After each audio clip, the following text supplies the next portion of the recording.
to the Power of One. It is with great pleasure that I am going to be speaking with Miss Deborah Kelly today. She's going to give us some great tips for those parents, and she's going to tell us some wonderful things, the power of parenting. I am so excited to have this conversation today. Miss Deborah Kelly, welcome to the show. Thank you very much, Melanie. I appreciate you inviting me. Pleasure to be here. Miss Deborah Kelly, you are an author of a book. Please tell me about your book. Okay. As a retired teacher, I'm a certified parenting educator also. So many students were not doing well in my class to realize they didn't have the foundation, they didn't feel good about themselves, and they had so much potential, but they just weren't using and just weren't prepared for where they are. And I thought, well, why is that? And I looked at their family life to realize that they weren't having very much interaction with their parents. Their parents are working hard, very successful. The parents have to realize that even when they reach that successful plateau or that successful level, they have to put in their children what was put into them or what was not put into them. They have to find ways to use their power as parents. Some of my children, my students, did not even see their parents during the week. And they would say, Mrs. Kelly, you don't understand. I don't see my parents 3-4 days. They're working very hard. There was a study done in Shaker Heights, Ohio. And these were very successful African Americans, very successful community. And when they tested their children, the students, they weren't doing very well in school. They said, well, why is that? To realize the same phenomenon was going on there in a lot of African American communities where their parents are very successful. However, they don't spend the time putting that quality effort into their children. See, it's not automatic. We don't get where we are automatically. We're developed. The only thing we come here knowing how to do is to suckle, to survive. Everything else is put into us.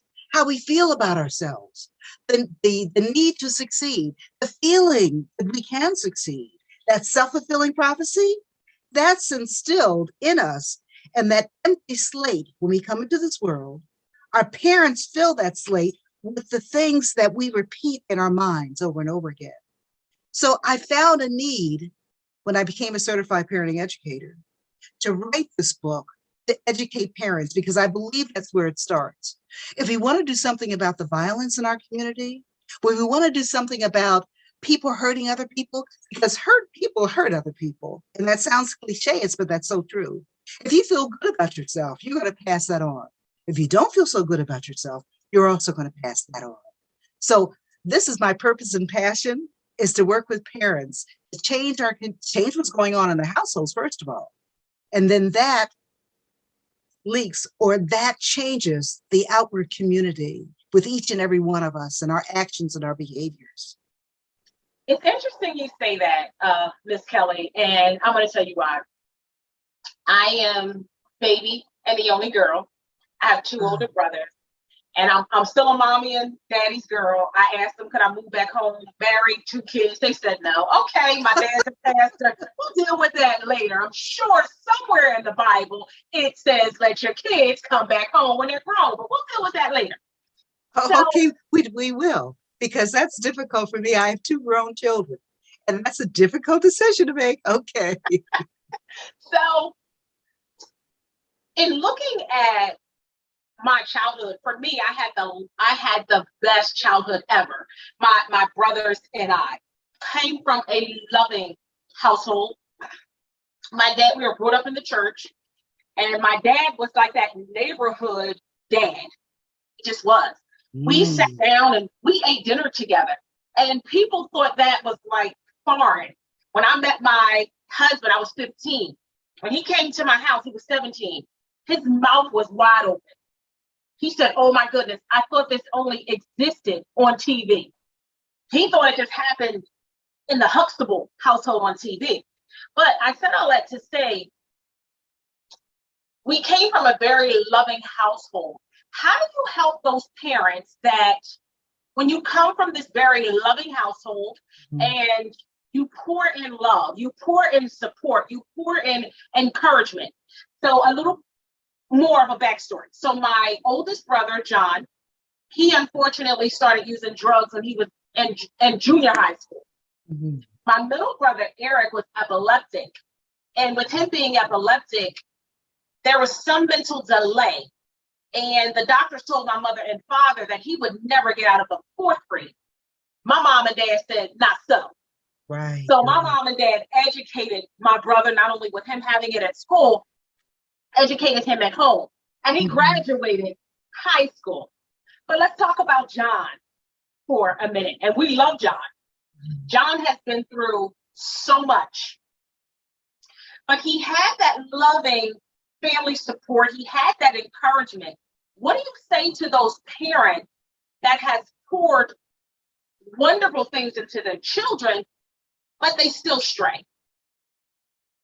Well, first of all, when you made the statement that your husband was surprised to see parents eating dinner or eating at least one meal together, he was surprised about that. And that's what's going on. That's why we had this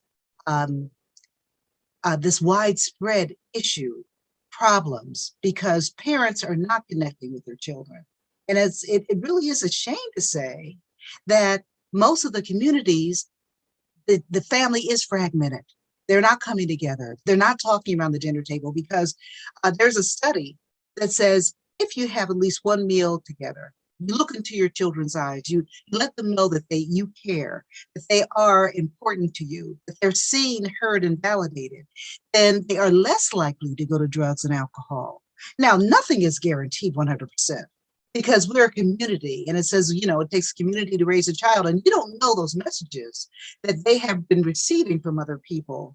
And I remember when I was in elementary school and I helped to integrate that elementary school, my parents didn't realize what those teachers were saying to me that made me feel less than, through their direct or indirect behavior and what they said, they made me feel like I was not important. And so you said, what can I say to those parents? First of all, don't give up. Don't ever give up on your child. Continue to pour, continue to validate them and let them know who they are and how they fit into this world, to change those messages to themselves. I told a young lady the other day, and it's so sad that I have to call her. I have not seen her in years. And I saw her grow up. Her mother, and I don't know how it happened, these are in-laws married into the family. She grew up, her mother did not raise her. Her grandparents raised her. But we talk about a generational curse. I don't believe it's a generational curse. It's just behaviors being repeated and you get the same outcome. You've heard the saying that you keep doing the same thing, expecting different outcomes, or you didn't say, that's the insanity. Well, her mother evidently got some wrong messages, and she was not a good mother to this young lady. This young lady kept telling me, I'm ratchet, I'm no good, I have this and that and that. This is playing in her mind. And if this plays in your mind and who you think you are, behavior follows that. Identity determines activity. And I want to get her, first of all, to change how she feels about herself, to make her feel some successes in her life, and to change that record, those messages that she's sending to herself. That may not take overnight. Of course it won't. But I'm not going to give up on her for her saying, I'm ratchet, I'm no good, I'm this. She has, I guess, 6 or 7 children by 2 different men. One man, I hope he's out of prison now. But this is the role model for her sons that she set up.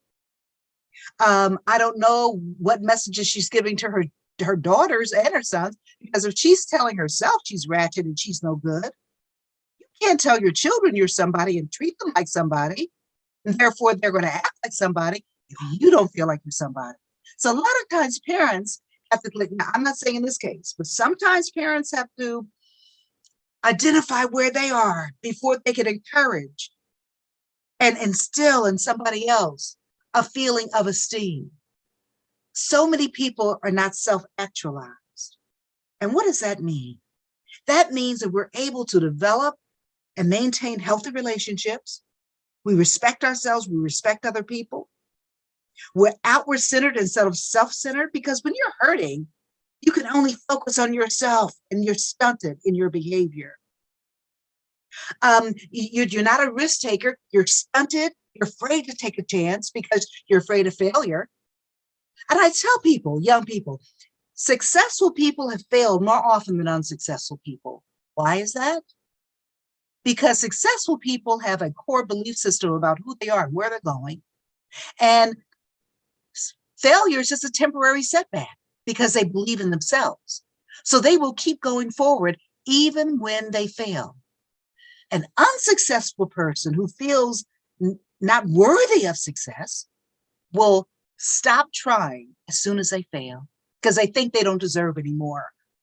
So instilling a positive core belief system by affirming who they are, by satisfying those needs and those wants, not necessarily all those wants, because our kids are out of control with the wants now.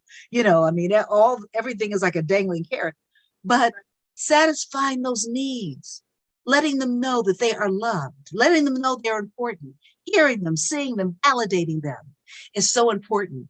And you don't need money to do that. Sure. I've heard stories about, I've read a book about, Ben Carson. I don't necessarily agree with his philosophies, but his mother could not read and write. And she would make him read the newspaper to her. So therefore, he developed the skill of reading, understanding, and comprehending, even though she did not know. So you don't need an education to instill positive values, positive self-esteem in your children. All you need is the desire, the belief that you are somebody and I'm going to help you get there. I know who you are. I love who you are. I believe in you. There's a saying that I use. Treat a child as if they already are what they're supposed to be. And through your efforts, they will become what they ought to be. Yeah. You know how we are. If we believe that something good is going to happen, we're going to put behaviors into place to make sure it happens. Same thing with our children. If we believe that our children deserve success and they are somebody, when we give birth to them, we're going to put the effort in to make that possible. But when we don't feel good about ourselves and we pass that on to our children, we do nothing along that pathway to take them, to bring them, to catapult them to where they should be, where they can be. That's true. That's so true. Now, let's speak about mental illness for a minute. And life will do a number on you. That's true. I don't care whether you're 2 or 92. Sometimes children are faced with uncontrolled situations in their home, and it affects them mentally. And as you know, and not getting the therapy you need as a child, you grow up with that hurt and that pain and that trauma. And then as an adult, you carry that into your adulthood. And like you said, hurt people. My oldest son had a horrible high school experience where he was bullied. And it even hurt my son to smile. I saw this. And I said, okay, it's time for me to do something and time for me to step in. And I have two babies, 28 and 26. They babies. They my baby. But I check in with them every day and daily. My 26-year-old, he's married to my daughter, Shaquise. I don't call her my daughter-in-law. She's my daughter. I knew her before my son even met her because I was an educator. But I check in with them daily. And my question to them is this: how are you doing mentally today? And I need to talk to you. I need to hear this from you because I think that's important. But let's speak about those unresolved mental health issues that babies go through. And when I say babies, I'm talking about toddlers, and then we got the teenagers, the preteens, and then they carry this into their adulthood. Let's speak on mental illness for a minute. It is a reality, and that is very difficult. I tell parents that we have to be careful. When we were growing up, we would fall down and hit our heads, and we do various activities, but we have to be careful about hitting our head with head injuries. I talked to a Dr. Oz Schaefer, who is a brain specialist, and he said that 3/4 of the students in special need have brain injuries. They've fallen down, hit their head, various situations with brain injuries. Also, we have to worry about chemicals in the environment. So there are various reasons why they could be born with it, but it could have been something that happened after birth. What I would say is, don't give up on your child. Seek advice. And I do have a website that people can go to, but in an emergency, there is a emergency hotline that they can dial 988. That's right. Oh, yes. You know about, yes, Melanie?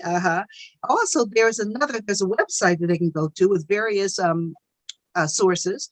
It's online, mentalhealthfirstaid.org. They can go there. There are various links they can go. So that's mentalhealthfirstaid.org. That's mentalhealthfirstaid.org. And to get that child diagnosed as soon as possible, because sometimes, medication does help. I don't necessarily agree with that being the first option, especially in elementary school where they drug our children.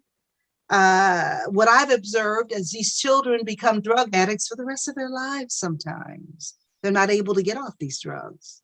So I would say that's a last resort. But I would get my child diagnosed as soon as possible as to why they're doing certain things, because there could be tics, there could be, there are so many today, I'm finding. When I was growing up, I didn't see so many autistic cases. I wonder what's going on with that, as to why that is so prevalent now. So I would get the child diagnosed, because it could be, on the autistic spectrum. It could be, any situation for a child. And so I would say diagnosis. And don't give up. Show that child love and tenderness. If they become violent, don't go violent with them. Don't go down that path. No. Only love, tenderness, show them how they should behave. We as parents are the role models, and sometimes we don't realize it, and we get frustrated and start hollering. I'm not saying you, of course, because you have it going on. But you have it going on. I'm saying to the parents who are listening.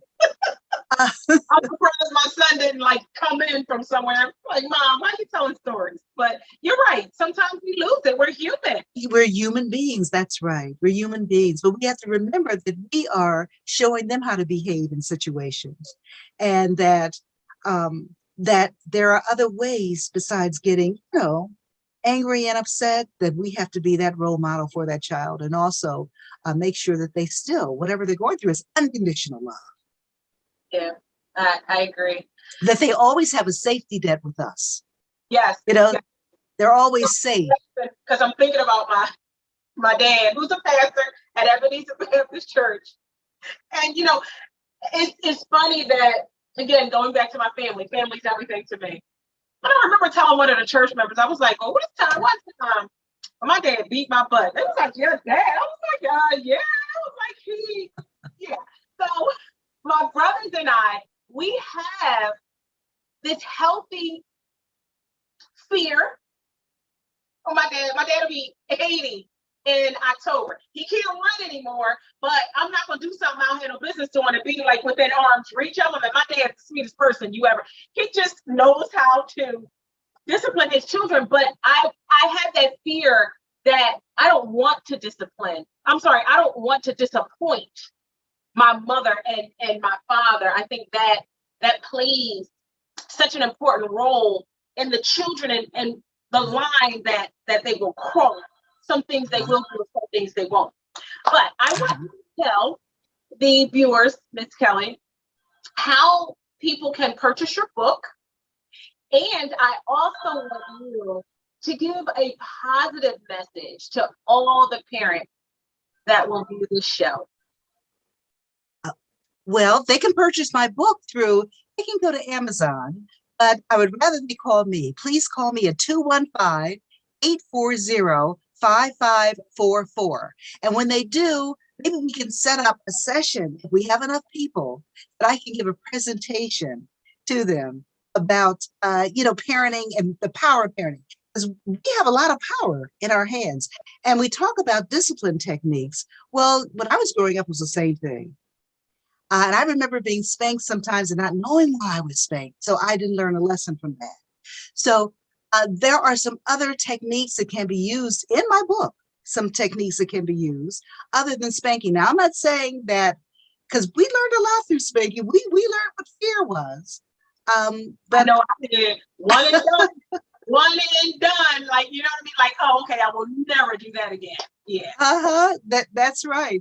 But I was abused. I will tell you that right now. Was not abused. I told you I'm a mommy and daddy's girl, and I'm more of a daddy's girl than anything. So.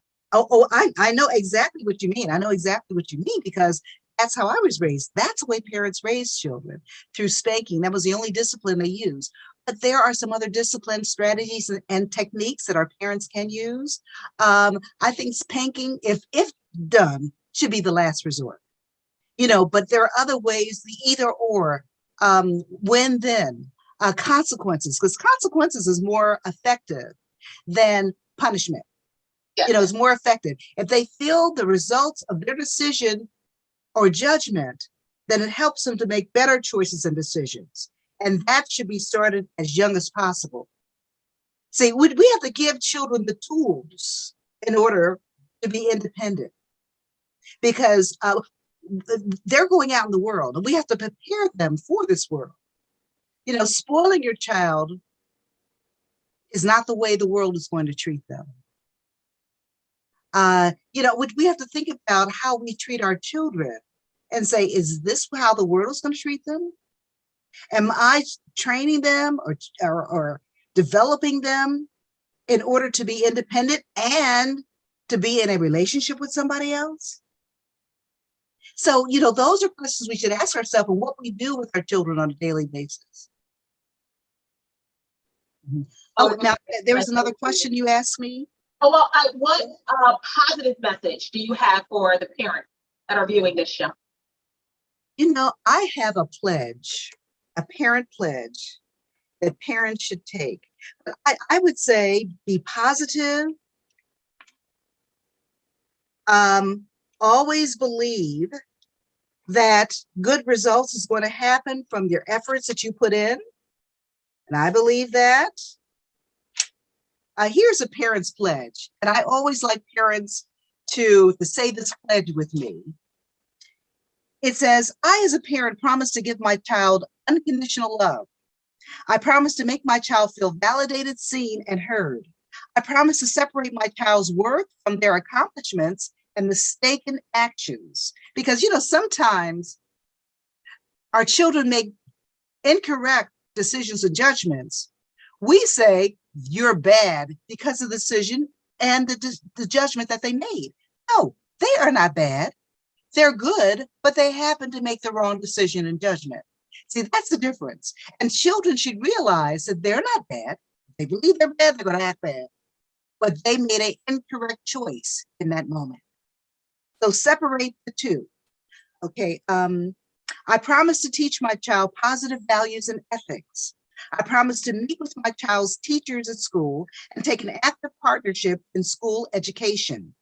I promise to show appreciation to my child's uniqueness and efforts. I promise to teach my child the proud history of our people and to let no one defile that history. I promise to practice active listening every day with my child. I promise to teach my child to walk with truth, honesty, integrity, and forthrightness, and modeled this behavior myself. I promise to teach my child to love and respect themselves and others. I promise to teach my child to do unto others as they would have others to do unto them. I promise to plan and participate in an activity with my child on a regular basis. I promise not to carry over yesterday's conflicts and disappointments into the next day. Each day will start fresh and positive. I promise to teach my child there is no free lunch and not to feel entitled to anything for which they have not worked and struggled. I promise to teach my child not to accept injustice from anyone. I promise to teach my child that designer clothing is insignificant to personal development and accomplishments of goals and dreams. I promise to teach my child that one's measure of worth is not found in one's, as I promise to teach my child that one's measure of worth is found in one's character, mind, and heart, and not found in what one is wearing. That is awesome. I thank you so much, Ms. Deborah Kelly, for joining me today. Thank you so much. Oh, thank you, Miss Melany, for having me. I really appreciate that. And they can call me at 215-840-5544. I would be happy to hear from them and get together with them and send them a book. It's only $15, by the way. So it is a good investment. In this book, it contains 26 lifestyle tips what parents should be doing in the home environment with their children. 26 lifestyle tips. And they're easy tips. You don't need to be a college graduate or, in order to do this every day with your child. But putting in that effort, if you don't put the effort in there when they're growing up, you're going to put the effort in there, getting them out of trouble later. Thank you so much. Okay. Thank you very much. Thank you for having me. Thank you so much for joining me today. That was a great session. Please understand and please know there is no one size fits all for parents when you are bringing up your children. All of your children are unique. All of your children deserve your love and unconditional support. Thank you so much for joining me today.